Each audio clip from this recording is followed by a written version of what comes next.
Saya minta untuk Mevita bacain dengan suara yang berdiri. Kenceng.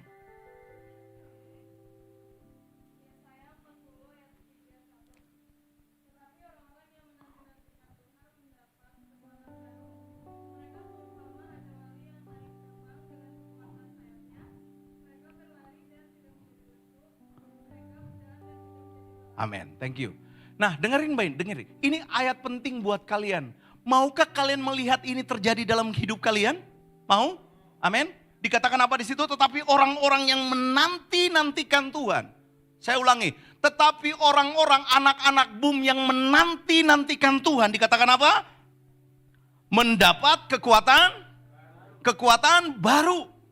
Bukan lama, bukan masa lalu, tapi yang baru. Kuncinya ketika engkau menantikan dia. Kenapa tadi ketika lagunya berkata, ku terhubung denganmu. Kenapa pujian yang kau dengar di gereja bicara tentang sebuah hubungan dengan Tuhan? Kenapa? Karena Tuhan mau arahkanmu untuk engkau lihat bahwa sebenarnya Tuhan menantikan engkau. Amin. Tuhan menantikan generasi ini. Tuhan menantikan pribadi lepas pribadi yang duduk di tempat ini. Sebab apa? Dia ingin kasih kekuatan yang baru buat hidupmu. Kalau ketika engkau bilang aku udah lelah kah? Siapa bilang anak muda gak lelah? Aku udah capek dengan hidup. Tapi Tuhan katakan di ayat ini bahwa aku mau kasih kekuatan yang baru buat engkau. Selama engkau tahu pentingnya dekat sama dia. Menantikan dia. Itu penting buat kalian, men. Dikatakan apa lagi di situ? Dikatakan mereka seumpama apa? Coba. Raja wali yang naik terbang dengan kekuatan sayapnya. Perhatikan ke depan. Jangan ada yang ngantuk atau segala macam. Perhatikan saya ke depan. Tahu Raja Wali? Emang udah lihat? Raja Wali beda dengan burung-burung lainnya, betul? Raja Wali punya satu kelebihan seperti ini.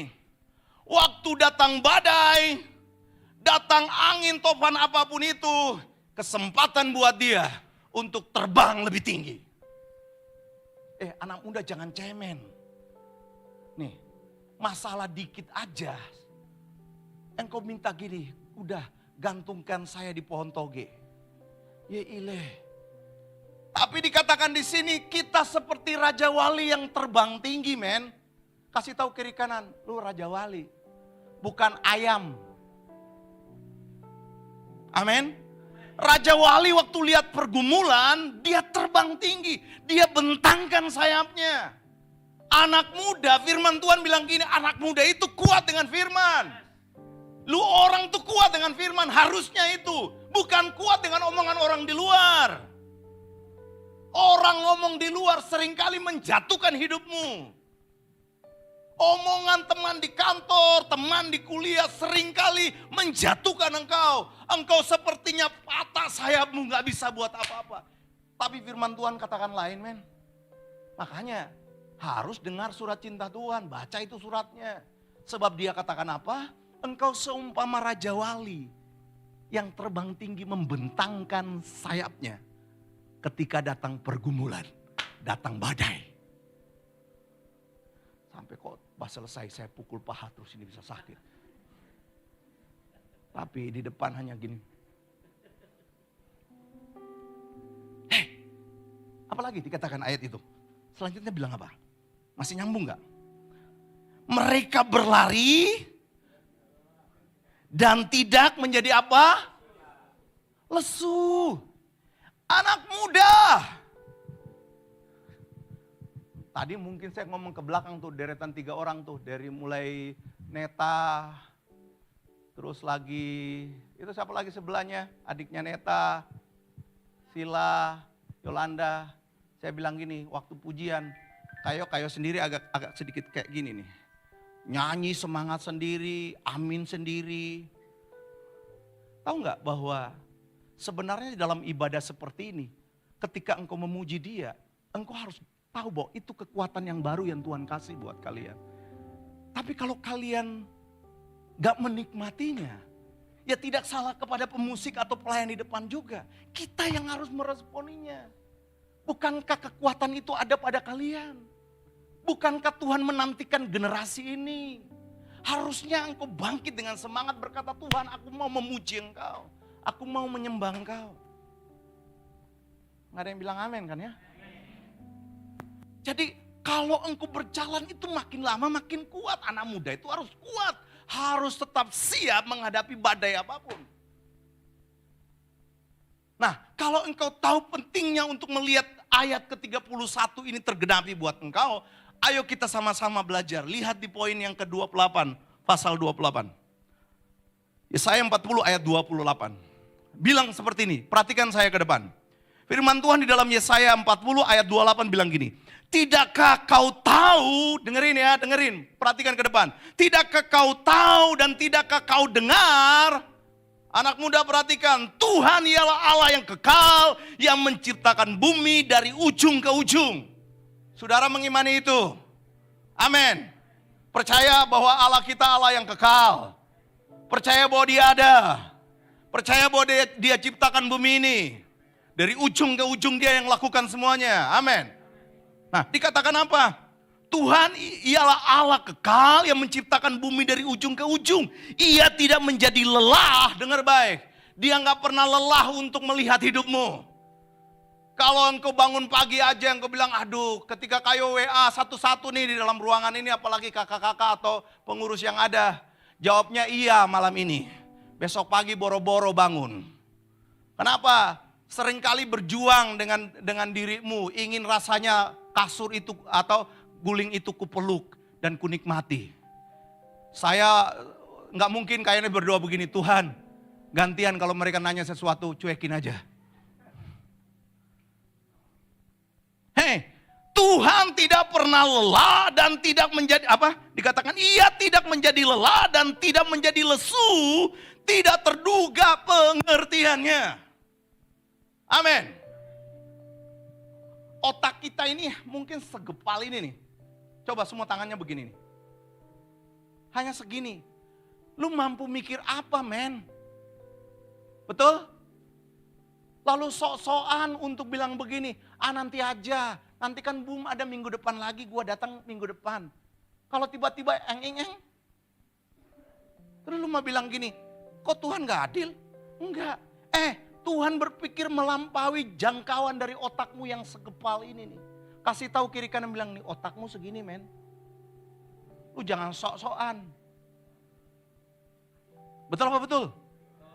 Lalu sok-sokan bilang gini, nanti aja. Gue lebih mikirin ini malam minggu kayak begini. Aduh enakan janjian sama dia. Daripada datang ke BUM. Kok udah suaranya berubah. Daripada datang ke BUM mendingan pergi sama dia. Semoga Tuhan gak adil. Tiba-tiba selesai di jalan.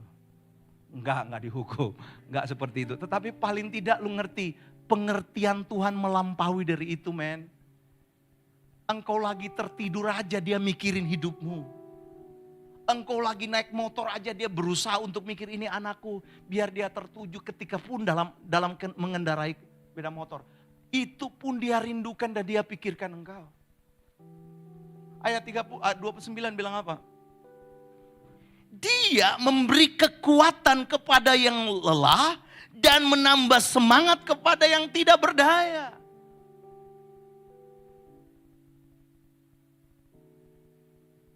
Dia yang memberi, dikatakan apa? Dia yang memberi kekuatan kepada yang lelah. Setiap anak muda dengar baik. Siapa sekali lagi? Siapa yang bilang anak muda gak punya masalah? Ada yang gak punya masalah? Ada? Semua punya masalah? Semua punya masalah. Betul?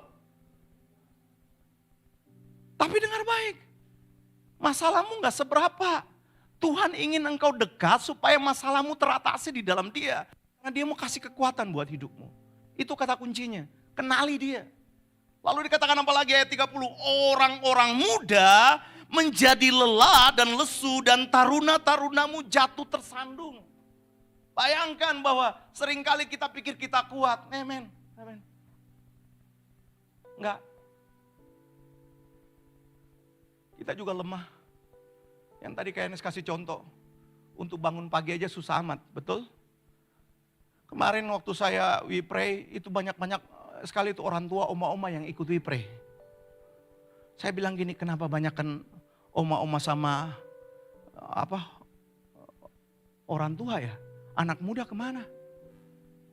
Emaknya bilang gini, masih tidur dong. Masih ngorok. Bahkan mungkin lagi buat pulau di bantalnya. Anak muda, kayaknya mau kasih tahu, lu nggak kuat men, lu butuh Tuhan, lu perlu Dia. Hari ini yang saya ngomongkan, kalau lu bilang ini peduli amat, kayo nggak ngerti aja pergumulan, nanti lu akan rasakan 5-6 tahun ke depan betapa pentingnya apa yang kayaknya katakan itu penting buat hidupmu. Kau harus kuat men. Lihat saya ke depan, lihat saya ke depan. Di dalam hidupmu ada 3 unsur penting yang harus engkau perhatikan. Yang pertama, dalam dirimu itu ada yang namanya daging. Berikutnya ada jiwa, kehendak, pikiran, perasaan. Itu ada dalam hidupmu ini. Dan yang ketiga ada satu yang lu mungkin gak sadar. Yaitu apa? Ada yang tahu? Roh. Lu bisa bangun pagi-pagi tarik napas, lalu engkau menikmatinya. Dengar baik, kalau tiba-tiba itu gak ada, selesai lu. Tapi di dalam, sekali lagi, 3 apa tadi? Tubuh, jiwa, dan roh. Setuju ya? Nah, 3 hal ini berfungsi dalam kehidupanmu. Permasalahannya, anak muda dengar baik, dengar, perhatikan saya ke depan. Mana yang lu kasih makan banyak? Tubuh itu berbicara tentang keinginan hawa nafsu, keinginan untuk malas, keinginan untuk disenangkan, itu tubuh. Dengerin ya, tubuh itu senang untuk nikmati. Kalau seandainya suruh bangun pagi, dia bilang begini, aduh enakan kalau kita tidur men. Kalau ada bantal, ada peluk bantal dan segala macam, udahlah lupakan yang namanya we pray. Itu keinginan tubuh. Tengok kiri kanan bilang gitu.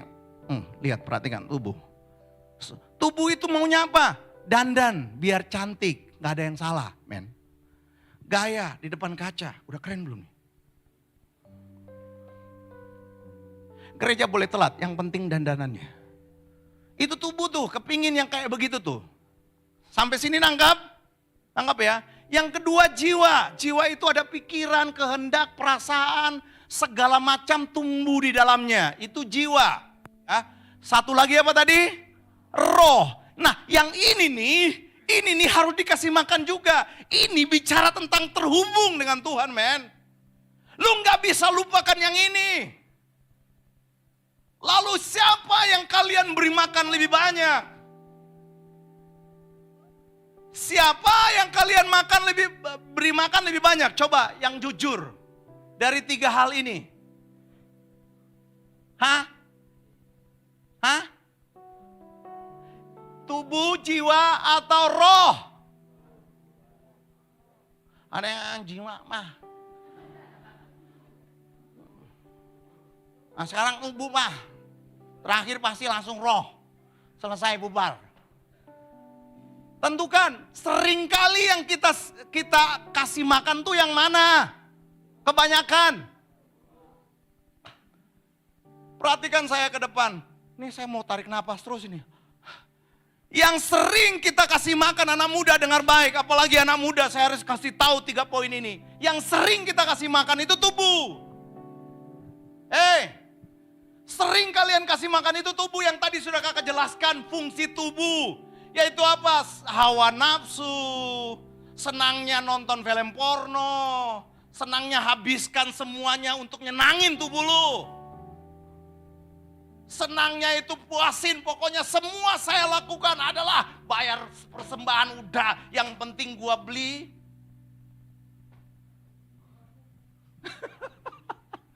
Semua ada di depan mata, kalian bisa menyenangkan tubuh kalian. Dan Fungsi jiwa, dengerin, fungsi jiwa adalah ngikutin dari dua itu. Sampai sini ngerti? Jiwa akan nurut kepada yang mana kalian kasih makan.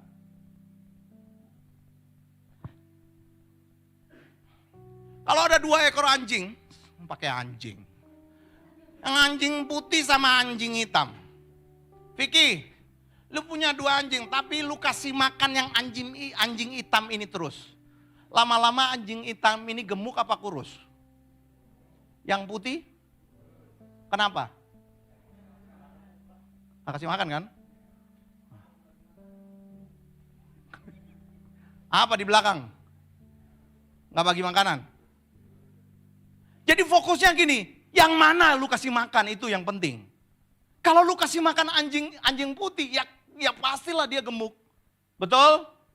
Sama. Hei, jiwa itu penurut, dengerin. Yaitu di dalamnya kehendak, pikiran, perasaan, semuanya itu nurut kepada mana yang kasih makan banyak. Sampai sini paham? Sampai sini ngerti anak muda?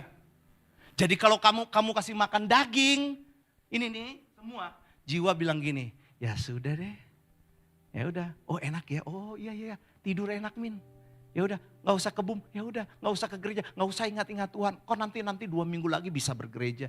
Pikiran akan ngikut. Sampai sini paham? Sebaliknya, kalau kalian kasih makan roh, dengerin, ini intinya. Roh itu tadi bicara tentang apa? Hubungan, betul? Hubungan dengan penciptanya. Pencipta yaitu Tuhan Bapamu di surga ingin terhubung denganmu. Semuanya kalau engkau, sampai sini udah paham belum makna ini? Kalau engkau punya HP kan engkau perlu cas bukan? Setuju? Atau mau biarkan aja sampai sudah tinggal nyat. Biarkan sampai mati, kan enggak kan? Nah Tuhan itu ingin terhubung. Coba perhatikan saya ke depan. Tuhan itu ingin ambil sesuatu yang penting dari hidupmu. Dia ingin connect dengan engkau. Betul? Kalau engkau nggak pernah nyambung ke dia, kalau engkau cuekin akan bagian roh ini, maka lama-lama rohmu ini mati. Dagingmu yang hidup, hawa nafsumu yang hidup. Sementara pusat sumber kehidupan sesungguhnya adalah roh. Dengerin, kenapa saya bawa kalian begini? Supaya kalian paham pentingnya satu pribadi dalam diri kalian, yaitu roh. Ingin nyambung, ingin connect dengan dia. Di bagian connect ini semua dia sediakan masa depan buat engkau. Dia atur rencana buat engkau. Kenapa? Waktu rohmu terbangun, engkau ingat, oh Tuhan, engkau sedang mengatur masa depan yang penuh harapan buat saya. Tapi kalau rohnya gak connect, diskotik paling enak men. Ayo abis ini kita ke diskotik, itu tubuh. Udah bergaul aja dengan orang-orang gak benar. Ayo kita narkoba, ayo kita segala macam yang bisa kita lakukan dengan dunia itu tubuh. Tapi malam ini, ayo tekankan buat kalian, rohmu ingin connect dengan dia. Amin. Rohmu ingin tersambung dengan Bapa di surga yang merancang masa depan buat hidup kalian. Yang merancang sesuatu yang penting buat hidup kalian. Dari tempat ini aku tidak akan pernah berhenti bilang 5-10 tahun ke depan. Kalian gak akan pernah sama seperti hari ini. Kalau kalian terhubung, mengerti pentingnya terhubung. Semenjak kayo bertobat, yang kayo bangun ini dengan susah payah dalam hidup kayo. Kayo tekankan buat Biges, buat Edo, buat semuanya. Hayo ini, di samping mereka mungkin rewel, mereka kan, kita masih muda kayo. Saya bilang, jangan pernah lupakan ini. Saya taruh benih ini buat mereka. Hari ini, mereka berani berkata, itu kekuatan dan kunci utama dalam menggapai masa depan. Engkau boleh pintar, engkau nanti boleh punya ijazah. Tapi kalau engkau tidak pernah connect dengan Tuhan, terhubung dengan Tuhan, semuanya itu sia-sia. Ini kunci masa depan. Kan kayo pernah bilang kan, waktu kayo mengerti akan hal ini, mau berdiri depan ribuan orang. Boleh anak SD atau anak SMP tamatannya. Tapi Tuhan bilang begini, engkau spesial. Waktu ditanya, kakak pernah bilang kan? Waktu ditanya, punya talenta apa? Saya teringat tentang, masih ingat kakak pernah bawa ini? Waktu Tuhan tanya Musa, masih ingat? Tuhan tanya Musa, Musa, apa yang ada padamu? Betul? Masih ingat kisah itu? Lalu Musa bilang apa? Tuhan, yang ada padaku hanya apa? Tongkat. Aku gak pandai ngomong Tuhan. Betul? Aku gak pandai berbicara. Tuhan bilang, apa yang ada padamu? Tongkat. Tongkat itulah yang membawa Musa bawa bangsa Israel keluar dari Mesir. Waktu pertanyaan yang sama nyampai kepada kakakmu ini loh. Ditanya begini, Yohanes apa yang ada padamu?